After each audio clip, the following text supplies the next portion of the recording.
সামরিক কাজে তুর্কি মঙ্গোলীয়রা আর প্রশাসনে পারসিক ও তাজিকরা গুরুত্বপূর্ণ ভূমিকা পালন করে। তিনি শিল্পী, সাহিত্য ও বাগানপ্রেমী ছিলেন। ভারতের আগ্রা ও কাবুলে তার প্রতিষ্ঠিত বাগানগুলো পরবর্তী মুঘল স্থাপত্য অনুপ্রেরণা যোগায়। 1530 সালের 26শে ডিসেম্বর আগ্রায় বাবর মৃত্যুবরণ করেন। কথিত আছে তার অসুস্থ পুত্র হুমায়ুনের আরোগ্যের জন্য তিনি স্রষ্টার কাছে নিজের জীবন উৎসর্গ করার মানত করেছিলেন। হুমায়ুন সুস্থ হন আর বাবর ধীরে ধীরে মৃত্যুর দিকে এগিয়ে যান। তার মৃত্যুর পর হুমায়ুন সিংহাসনে আরোহণ করেন।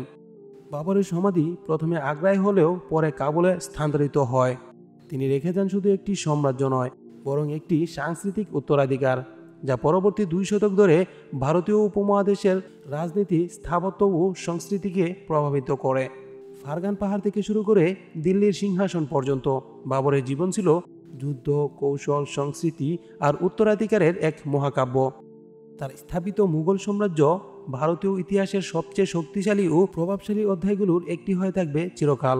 প্রিয় বন্ধুরা, এই ছিল আমাদের মুঘল সাম্রাজ্যের প্রতিষ্ঠাতা মোহাম্মদ বাবরের সংক্ষিপ্ত জীবনী।